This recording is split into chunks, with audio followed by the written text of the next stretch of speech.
Hello everyone. Today we are going to be great start to the video. Hey, but we don't cut anything out here because I like to keep the videos as real as possible. So let's retry that. Just focus and breathe a little bit, relax, because we gotta start off these videos fast for whatever reason, and then we jumble our words. So let me repeat this again. Today we are going to be reviewing the show Archer. It is on Netflix, and I guess it's on, from looking this up, it's also on Amazon Prime, I guess, too. At least it says it was included with it, I think. Is what it said there. Anyhow, so this show, I've watched it through a few times. I seem to kind of do that with this show when a new season comes out, just kind of refresh my memory of everything that happens, because there's a lot to this show. So we probably won't cover everything.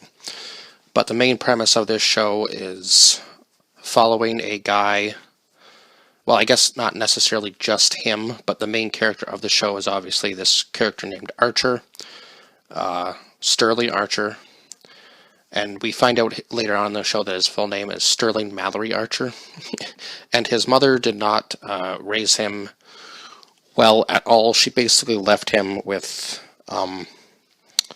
I don't really want to call it like a butler type person named Woodhouse.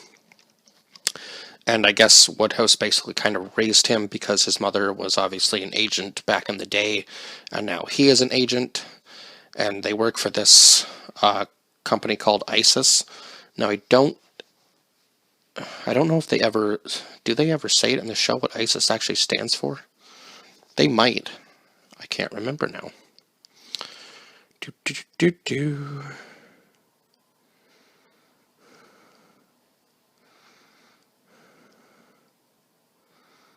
I don't think they do, unless it's just,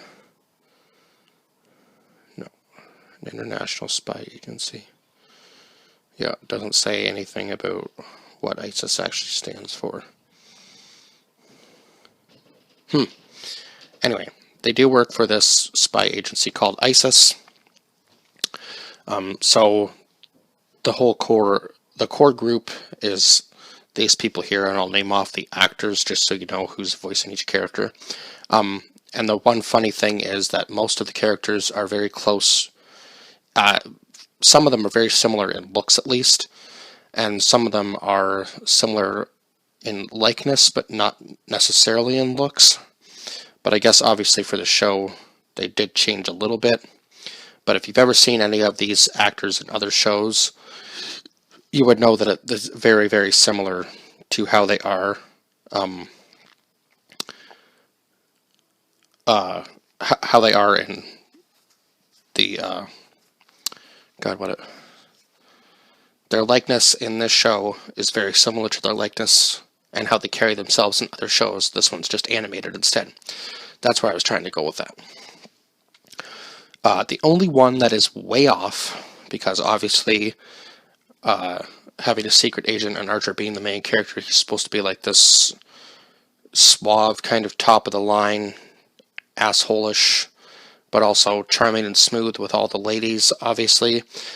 And he does not look anything like the guy who voices him. But that, I would say, is the farthest one as far as the animation goes from the look difference in the actual human being. But the voice was fitting for that Archer character. I will give it that. I have seen the voice of Archer, H. Jon Benjamin, in other shows like Wet Hot American Summer was one of them, and I think I've seen him in a couple of other things. And Judy Greer, who voices Cheryl, Amber Nash, who voices Pam, Chris Parnell, who's another very funny comedian, who voices Cyril Figgis, and they do go later on into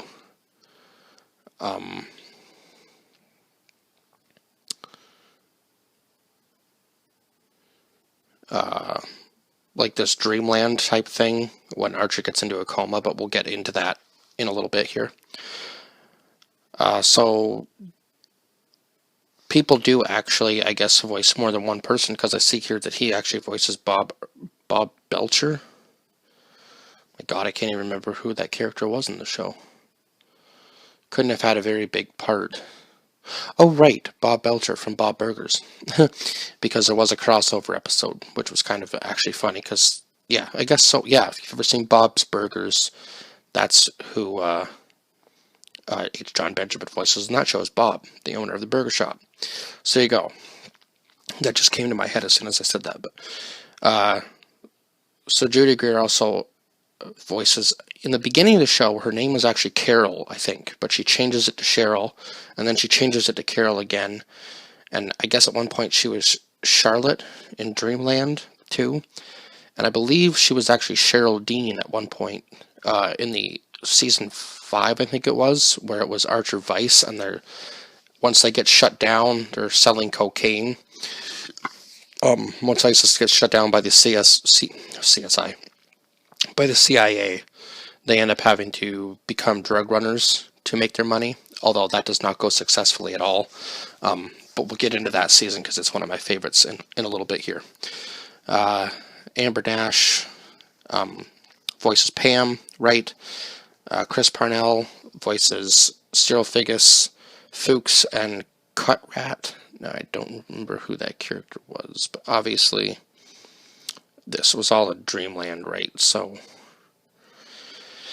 and Aisha Tyler, voices Lana Kane and Princess Lanulu in the Dreamland, in one of the Dreamland parts. Now that was Archer Danger Island, because there's 3 different seasons and it switches each time. So there was Archer Dreamland, Archer Danger Island, and then Archer 1990. Was it 1999? I believe was when they were in space.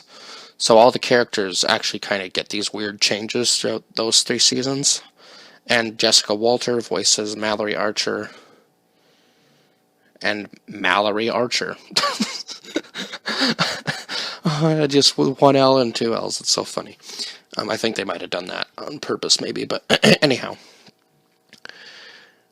And Lucky Yates, who was probably my second favorite character in the show besides Archer himself, so far, because I know they haven't said that they're done filming this, so I'm assuming there's probably going to be at least another 1 or 2 seasons, maybe, because unfortunately Jessica Walters did just pass away, so I'm wondering if they're going to bring it to an end in the next season, or whether they are just going to continue the show, because there's so much they could do with this show still, which is great, because they could, there's always open opportunity for anything with the show, because it's animated, and that's what I like about the show, is that they could continue it for a very, very long time. They could probably do like 20, 25 seasons.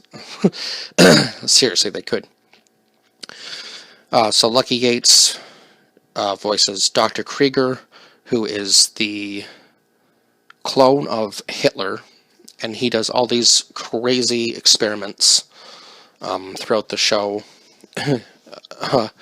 And I don't want to get into details about too much of them, because they really do kind of tie into the actual storyline throughout a couple of the very first seasons. But he basically figures out how to turn humans into absolute cyborgs, basically. He actually ends up resurrecting Katya, which was one of Archer's lovers in the earlier seasons. He brings her back to life as a cyborg, which was just crazy, the experiments he does. And I think one of the scariest parts of the show was when you find out that Krieger actually has literal copies of all of the office staff in this back lab in the building, of the ISIS building where they all work.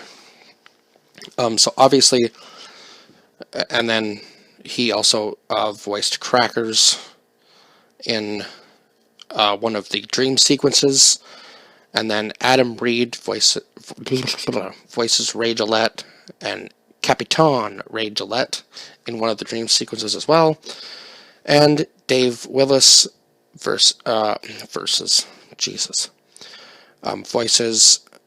Barry Dillon and Barry Dillon, but one is Dilon and one is Dylan, because they changed it for the dream sequence, right?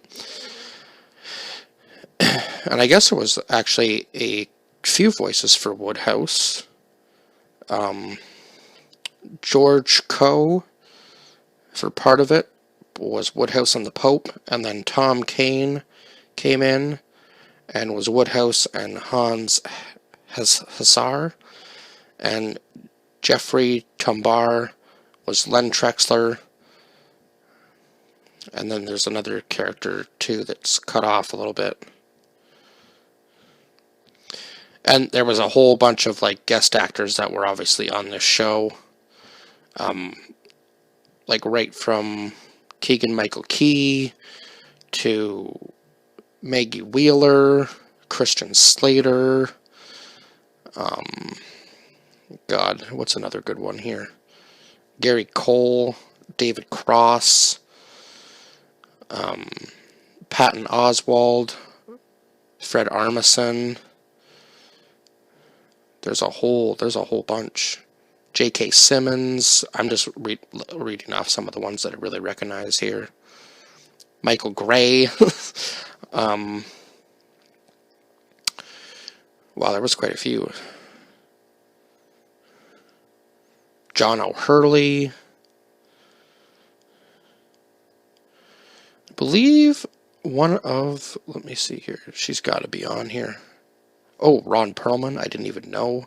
John Hamm. Wow. So this show has Simon Pegg was on here. Jeez. And Jamie Lee Curtis. And I think that's about all I'm going to recognize as far as... Oh, Bryan Cranston was on here too. Wow. There's just a crazy list of people. Really big, well-known names. Oh, Rob Wells was on here as well. And if you don't know who Rob Wells is, he's from the series Trailer Park Boys, plays Ricky. This list is just like, it goes on and on and on. Timothy Olyphant was on here. Oh, John Paul Tremblay, also from the Trailer Park Boys series, plays Julian.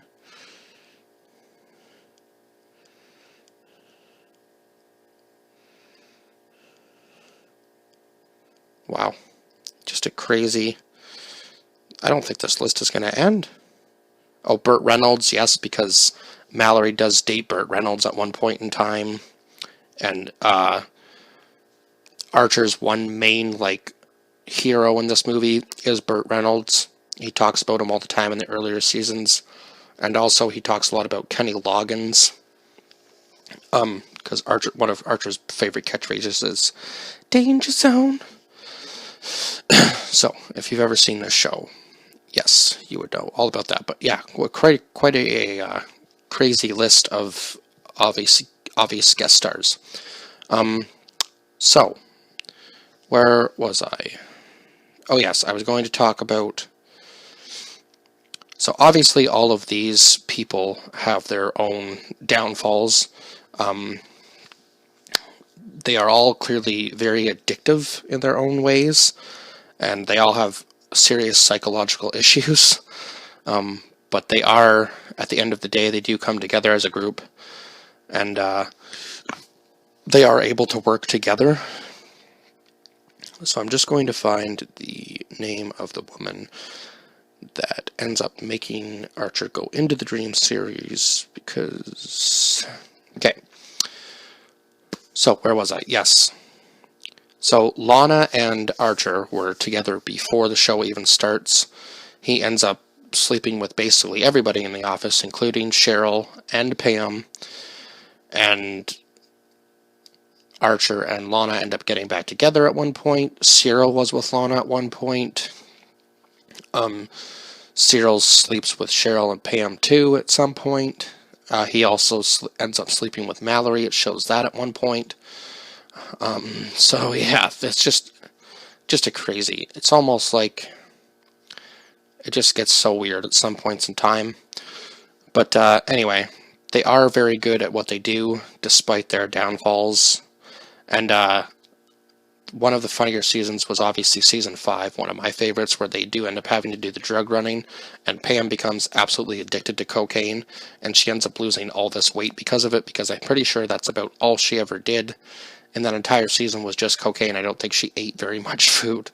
So she was on a strictly cocaine diet, basically, because any food she did eat had cocaine in it anyway, like cocaine cupcakes, and I don't know what else she ate, but I would say out of all the characters, Cheryl clearly has the most psychological damage done to her, because she is turned on by physical abuse, which is obviously not something you should find as a turn on, right?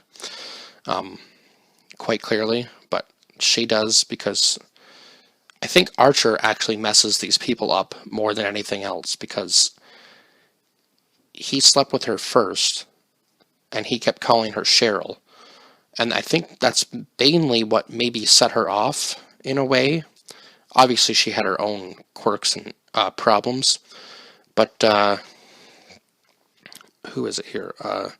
Judy Greer, I believe she was in The Big Bang Theory, was she not? For a couple episodes, anyway.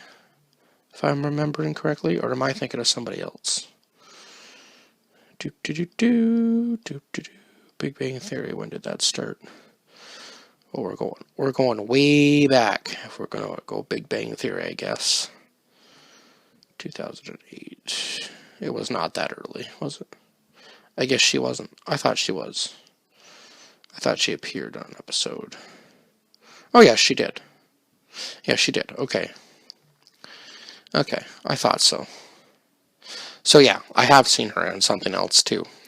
So her likeness did fit, as far as like, because that seems to be the character she plays. Very, very high sexual energy, I would say, is the type of character that she plays. So it was very fitting, obviously, for her, I guess, to voice that kind of a character. And obviously they can go right to the extreme with it, right? In this show, because it's animated, they don't have to worry about getting as much backlash, although I'm sure the show has gotten some. I haven't heard any bad reviews about it, but I'm sure it probably has gotten a few anyway. So yes, obviously their drug running does not go well. They end up basically losing all the cocaine thanks to Pam, because Pam's number one problem is not being able to keep her a secret, or her mouth shut. She always blabs to somebody about what is going on, and ends up ruining it for them, and causing way more problems within the group than need be. Cyril's problem is that he's the very weakest link in the chain. Krieger's problem is that he's... Actually, we do find out in the Dream series that he's actually Jewish, and he was basically infiltrating the Nazis in order to create... just to basically kill them, even though he said he was trying to fund money for super soldiers. So there you go. Now, I'm not sure whether that was just part of the dream sequence, or whether that was actually snapping back into reality in a sense, and trying to tell you that Krieger isn't actually even German, he's Jewish, and he's just a clone of this doctor that was basically infiltrated the Nazis. I'm going to have to say in World War II, because, I mean, he is a clone, and he finds other clones throughout the seasons. They also land in Area 51 at one point and find aliens. So I'm not really sure how many clones of Krieger there actually are, or whether by the end of where we are now, if that's even the first original Krieger. I want to believe that it is, but we don't know, because there's so many times when they make you wonder about whether it's still the actual Krieger, and in the dream sequences, he's absolutely animatronic, I think, for all of them, except for the one where he plays the parrot. So, yeah, it's a little odd. You really have to keep your eye on Krieger throughout the show, and I still, even watching it for the third time through, still haven't quite figured it out yet. But the dream sequences, so let's just skip right to before the dream sequence, where we get introduced to this Veronica Dean character, who is in some sort of scandal with a sex tape, and she she doesn't have the money, obviously, to pay for it. So her, I don't know, bodyguard slash consultant lawyer type guy tries to make all these weird deals to get enough money to help her out of her funk, I guess. She ends up falling for Archer, obviously, as it seems every woman does, because he's this James Bond type, very suave. If you've ever seen a James Bond movie, you always know that James Bond ends up getting the girl in the end, because, he's secret man of mystery, even though Archer literally mostly tells everybody that he's a secret agent, which doesn't bode well for him in some certain situations, but anyhow, and he doesn't know who his real father is, so you can kind of see where the psychological damage would come from there. And one of the potential fathers dies early in the season when one of his main enemies, Barry, who ends up with Katya and also killed Katya, but he only killed Katya because Archer slept with his first fiancée, Framboise, I believe was her name. So yeah, it's just, this whole show is just a roller coaster back and forth. So right back to before the Dreamland, with Veronica Dean, she ends up being the one who kills the movie director that she's working with. I believe he was the director.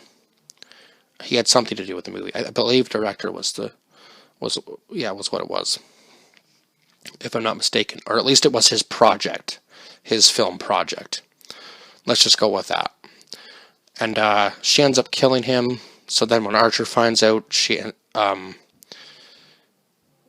up killing him too in the process, or at least you think he's dead. He ends up just being in a coma, obviously, because I don't think the show would have survived without Archer, but I guess we'll never know. It probably could have for a couple seasons, but I don't think it would still be going now if it didn't have Archer in it. But it gave them very much creative freedom to do a whole bunch of stuff within these dream sequences that he was having, so that was awesome. Really enjoyed that. So yeah, on one, they're being chased. No, what was the first one? Dreamland was where Woodhouse dies. So we see Archer's interpretation in his dream world of how Woodhouse dies. He's a detective, and I don't even know what year it was. Obviously, earlier during the time they are actually in real life. And then in the second season, he's a pilot. I'm going to say somewhere around the World War II times because there's Germans in this one and a cannibalistic tribe. That one was one of my favorite seasons too. And then we go into space. That one, yeah, it was an alright season. I think it kind of fell off there. But yeah, the 11th season definitely picked back up again because I'd never seen it, and it was excellent. And obviously Jamie Lee Curtis was the main villain in that, so I was really enjoying that because Jamie Lee Curtis is one of my favorite actresses. So yeah, hell yeah, good for, even though she wasn't in the show too much, just her being in the show at all definitely bumped up that season for me, and it was much better than the one in space I found. Not to say that the one in space wasn't good, I just don't think it held up as opposed to all the other seasons. So then at the end of the 10th season, obviously Archer wakes up. He realizes that he's been asleep for 3 whole years. His mother has basically stayed in the hospital day in, day out, waiting for him to wake up. All the people find out. And then when Archer comes back, all the people, or the rest of the crew, Cheryl, Ray, Lana's married to somebody else now, Cyril, Pam, they all go from being top of the line, best person they could be, back down to where they were before Archer went into a coma. And Archer finally says to them, have you ever thought that maybe you keep me around so you guys can be the worst versions of yourself, because they're always blaming Archer for bringing them down. And then they kind of go, oh my God, he's right. We keep him around because without him, we wouldn't be able to be, I guess, true to ourselves in a way, or just, yeah. It's kind of a double standard there, because without him, they're better people, but with him, they aren't really a cohesive, functioning group. It's so weird, because the worst versions of themselves with Archer are actually somehow better at their jobs than the best versions of themselves without Archer. And that's a weird concept, isn't it? So, but anyhow, I'm hoping that they do a 12th season. I'm not really sure where this show is going. I'll have to look up more about it, but this will be going in Hero Month for June, so you can expect that. This is obviously a longer video because there was 11 seasons to cover. I think I've covered pretty much everything that I can. I think I've kind of given enough of a detailed background story for each character. Oh, Cheryl, before I go. Cheryl is Cheryl Tunt. So she is a very rich, wealthy person. She actually does find out. I guess she doesn't find out. She almost gets kidnapped in one season and throws Pam to the wolves, basically. But and Pam ends up almost getting killed over it. But yeah, she is rich. She owns a railway, hotels, a whole bunch of things. So that ends up helping them a little bit along the way too. Minus the fact that she's absolutely crazy. But I mean, so are all of them in their own right. So, but I would say, yeah, she probably took the cake for being the most crazy.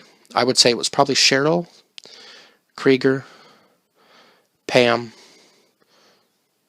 Oh man, maybe Cyril, because that one scene where they do the mineralization. Hope I'm saying that right. He goes off on this weird tangent to Ray in the ship about his robotic hand, because Ray ends up becoming biotic throughout the show as well. And you have to watch that scene if you've never seen it, because it was like maybe Cyril's actually literally just murdered people for fun. You don't actually know. But anyhow, yeah, so Cheryl, Krieger, Cyril, Ray,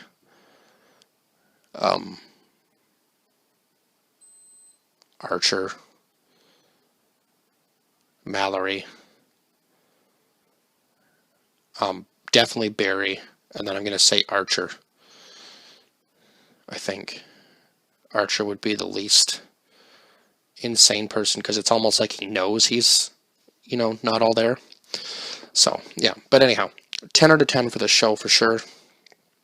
I hope they continue, as I said. This is obviously a longer video, because 11 seasons to cover is a lot. But it's definitely worth the watch. Go watch it if you haven't watched it. It is available on Netflix or Amazon, so if you have one or the other, you do have the option to watch it, which is perfect. I am viewing it. I did view it on Netflix, so I will be putting Netflix in the title of this video, but it is also available on Amazon Prime, so if you have that, you can watch it there too, and you don't have to pay for Netflix. Or maybe there's stuff you want to watch on Netflix too, because every streaming service has different titles, so yeah, it's almost useful to have all of them, right? But anyhow, I will see you guys in the next one. Bye bye for now.